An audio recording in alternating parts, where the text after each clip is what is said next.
sur Europe 1. Les enfants d'Europe 1.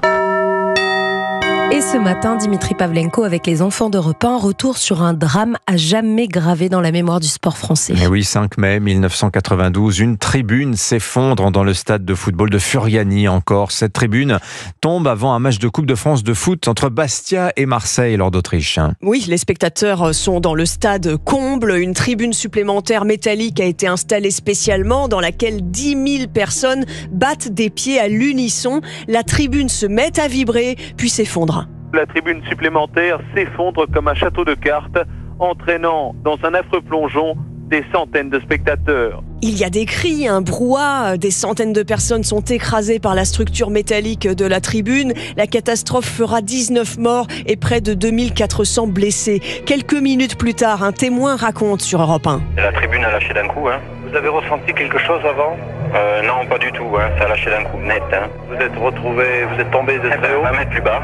20 mètres plus bas, j'ai attrapé mon gamin et puis ma femme a été blessée. Le lendemain matin, devant les magasins corses, apparaît la pancarte « Fermé pour cause de décès ». C'est toute l'île qui porte le deuil, raconte le journaliste Frédéric Elbert sur place pour Europe 1. À Bastia, par exemple, il n'est pas une boutique ou un café où l'on ne connaisse une victime de la tragédie. La colère est là aussi. Christian Roda, journaliste d'Europe 1, fait partie des blessés. Je peux vous dire qu'on avait tous peur. L'ambiance était chaude dans ce stade de Furiani. Lorsque les joueurs marseillais sont arrivés, lorsque les dirigeants sont arrivés, c'était tendu, les gens tapaient des pieds. Ça ne ressemblait plus à du football. Les organisateurs avaient vu que cette tribune n'était pas stable, raconte alors ce témoin.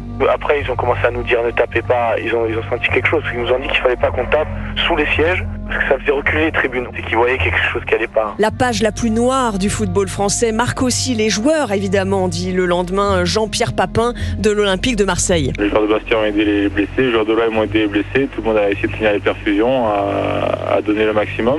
Je crois qu'on a vu le roi hier, je crois qu'il faut vite l'oublier, mais ça sera difficile. Et au moment du procès, 3 ans plus tard, en 95, un des 13 prévenus écopera d'une peine de prison ferme, 2 mois. C'était le constructeur de la tribune provisoire. Merci Lord d'Autriche. Tiens, et sachez que depuis une loi de 2021, aucun match de football professionnel n'a lieu le 5 mai en hommage aux 19 morts de Furiani. Il est